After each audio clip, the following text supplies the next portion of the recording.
हाँ, मेलोडी है और यह अपनी स्नोमोबाइल पर मजेदार वक्त गुजार रही है जब तक कि वो उस रुख में चली जाती है जो उसे नहीं जाना चाहिए था।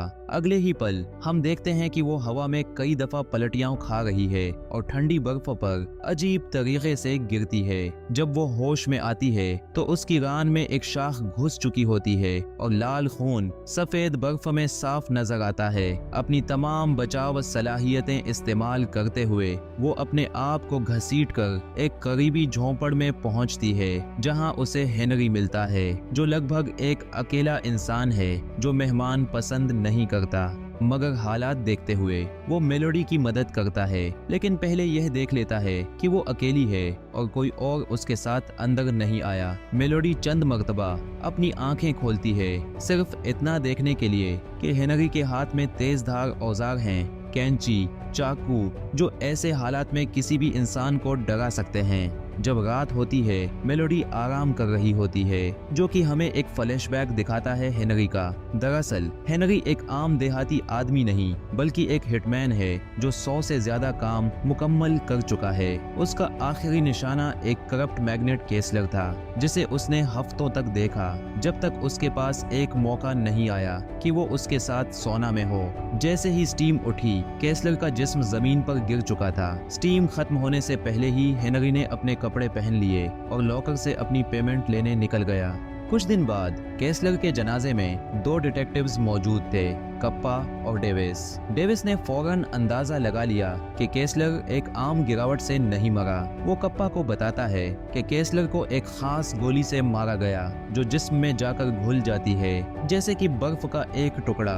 पुलिस स्टेशन में कप्पा केसलर के हाथ के आदमी ब्रिगल से पूछताछ करती है। वो कहता है कि केसलर बहुत अमीर और ताकतवर था और ऐसे लोग दुश्मन भी कमा लेते हैं, मगर सबसे बड़ा मसला ये है कि मेलोडी कहाँ है, क्योंकि वो पूरी एम्पायर की वाहिद वारिस है। अगर उसे कुछ हो जाता है तो पूरी कंपनी टुकड़ों में बिक जाएगी और करोड़ों डॉलर का नुकसान होगा। इसीलिए जब केसलर की मौत की खबर आई तो चार्ली को एक सीक्रेट जगह पर ले जाया गया उसकी हिफाजत के लिए।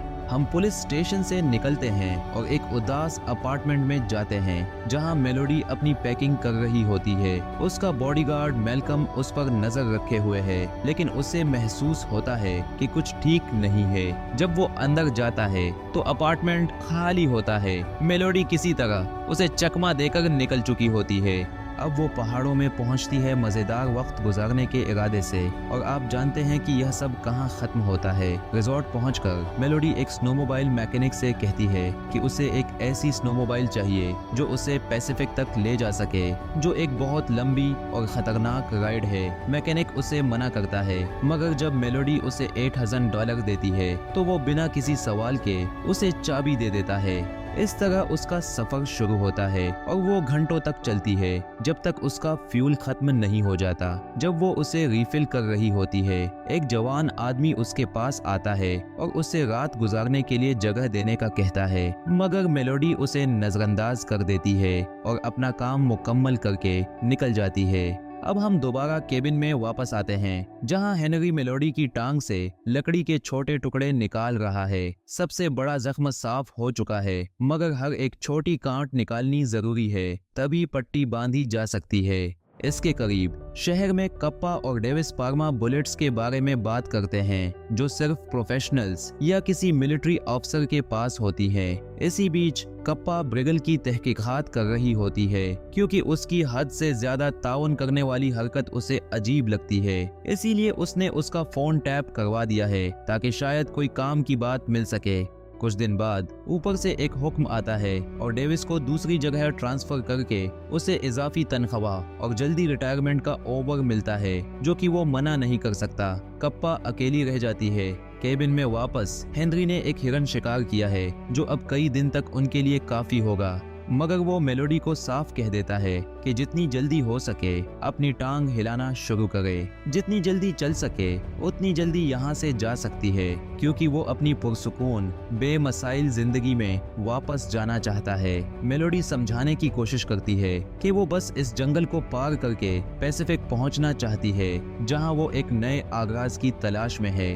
अगली सुबह हेनरी वापस क्रैश साइट जाता है ताकि मेलोडी की चीजें ले आए। पहली चीज जो उसको महसूस होती है वो ये कि जिस जगह हादसा शुरू हुआ और जहां खत्म हुआ उन दोनों मकामात के दरमियान कुछ भी नहीं है। इसका मतलब है कि मेलोडी ने झूठ बोला था, मगर उसको सामने लाने से पहले दो भेड़िए खून की बू सूंघकर उसके पास आ जाते हैं। हेनरी की बेरहम नजर देखकर वो समझ जाते हैं कि वो इतनी आसानी से इसका शिकार नहीं बन सकते और वापस चले जाते हैं। जब हेनरी केबिन वापस आता है तो देखता है कि मेलोडी जमीन पर पड़ी है। कम अजर कम वो कोशिश तो कर रही है। दूसरी तरफ कापा ने ब्रिगल के फोन रिकॉर्ड्स निकाल लिए हैं जो दिखाते हैं कि उसने मैल्कम से कई मर्तबा बात की, मगर हर कॉल सिर्फ 5 सेकंड से कम की थी। ये एक ऐसी बात थी जो मजीद तहकीकात की तालिब थी। मैल्कम ने स्नोमोबाइल वाले शख्स का पता लगा लिया जो बिना पैसे लिए कुछ बताने को तैयार नहीं था। जब पैसे दिए गए तो उसने बताया कि वो लड़की 2 दिन पहले पैसिफिक की तरफ निकल चुकी है, मगर उसका जीपीएस कल से काम करना बंद कर चुका है। मैल्कम ने फौरन एक स्नोमोबाइल किराए पर लिया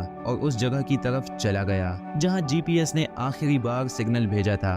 इसी बीच मेलोडी और हेनरी के दरमियान दोस्ती होने लगती है। मेलोडी उससे पूछती है कि वो अकेले जंगल में क्यों रहता है और शहर से दूर क्यों चला आया। हेनरी चुप रहता है और सिर्फ इतना कहता है कि यही उसकी पसंद है। वो बड़े शहरों की भागदड़ से तंग आ चुका था। बहुत सालों तक उस जिंदगी को झेलने के बाद बस तन्हाई में जीना चाहता था, और जैसे ही उसने ये सब हासिल किया मेलोडी आई और सब कुछ खराब कर दिया। दूसरी तरफ कापा अपनी तहकीकात जारी रखती है और केसलर की पहली बीवी का पता लगाती है जो अब एक नर्सिंग होम में डिमेंशिया का इलाज करवा रही है। वो ज्यादा कुछ याद नहीं रख सकती, मगर एक जरूरी बात बताती है। चार्ली एक लड़का नहीं बल्कि एक लड़की है, यानी केसलर की सारी जायदाद का वारिस उसका बेटा नहीं बल्कि बेटी है। ये सुनकर कापा को अपनी गलती का एहसास होता है। उसने सिर्फ ब्रिगल की बात मान ली और कभी ये तस्दीक नहीं की कि वारिस का जिन्स क्या है। अब उसको फौरन स्टेशन वापस जाना होगा ताकि ये मालूमात दूसरों को बता सके। केबिन में हेनरी ने मेलोडी के जख्मों का इलाज कर दिया है और अब वो दोनों आपस में बातचीत करने लगे हैं। अब मेलोडी भी जिद्दी बुजुर्ग आदमी के साथ थोड़ी नरम हो चुकी है। रात होने पर वो हेनरी को शब बखैर कहकर सो जाती है। अगली सुबह जब वो उठती है तो देखती है कि हेनरी पियर के किनारे मछली पकड़ने बैठा है। मेलोडी समझती है कि शायद हेनरी मर चुका है, मगर जैसे ही वो सुकून का सांस लेती है हेनरी उस पर हावी हो जाता है। हेनरी कोई बेवकूफ नहीं है। उसने अपनी हिफाजत कभी भी नजरअंदाज नहीं की और हमेशा एक कदम आगे सोचता रहा। जैसे ही उसको स्नोमोबाइल मिला और ये समझ आया कि ये सिर्फ एक हादसा नहीं था, वो पूरी तरह होशियार हो गया। मेलोडी वहाँ सिर्फ इसको मारने आई थी, लेकिन अब मेलोडी एक बड़े से लकड़ी के टुकड़े के नीचे दब गई है और उसको बहुत सवालों के जवाब देने हैं। जैसे ही उम्मीद थी, मेलोडी असल में चार्ली है जो ब्रिगल के जरिए ट्रेनिंग ले चुकी थी ताकि अपनी कंपनी का कंट्रोल ले सके, मगर इससे पहले वो अपने बाप का बदला लेना चाहती थी और ब्रिगल ने उसको इसका मौका दिया। इस लम्हे हेनरी इकरार करता है कि उसको सिर्फ केसलर को नहीं बल्कि उसके बेटे को भी मारने का काम मिला था, मगर उसने सिर्फ आधे पैसे लेकर रिटायरमेंट का फैसला किया क्योंकि वो इस जिंदगी से तंग आ चुका था और किसी बच्चे को मारने का इरादा नहीं रखता था। मगर अब उसके सामने असल टारगेट है और सब कुछ साफ हो चुका है। जब चार्ली ब्रिगल के दिए गए फोन नंबर्स का मुकाबला करती है तो उसको पता चलता है कि उसके बाप के कत्ल का हुक्म खुद ब्रिगल ने दिया था। उसने सिर्फ चार्ली की मदद इसलिए की थी ताकि वो हेनरी का सामना करे और अपनी जान गंवा दे। ब्रिगल को कभी भी यकीन नहीं था कि चार्ली हेनरी को मार सकेगी। उसका सिर्फ ये प्लान था कि चार्ली भी मर जाए और उसका रास्ता साफ हो जाए ताकि वो आराम से कंपनी बेचकर अमीर बन सके।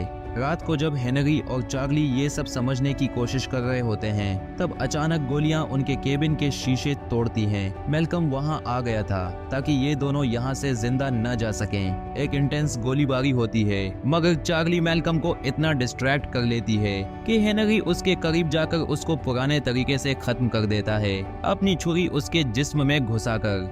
जब मेलोडी भागने का मौका देखती है तो फौरन निकल जाती है, मगर हेनरी उसके पीछे जाता है। लेकिन मेलोडी के पुराने जख्म अभी भी खुले हैं जो एक भेड़िए को उसकी तरफ खींच लेते हैं। भेड़िया मेलोडी पर हमला कर देता है, मगर हेनरी वक्त पर आ जाता है और उसको गोली से मार गिराता है। मगर उसकी बदकिस्मती ये थी कि इसी वक्त कापा भी वहां पहुंच चुकी थी। उसने सिर्फ गोली की आवाज सुनी और मंजर का गलत मतलब निकाल लिया। उसको लगा कि हेनरी ही चार्ली की जान का दुश्मन है।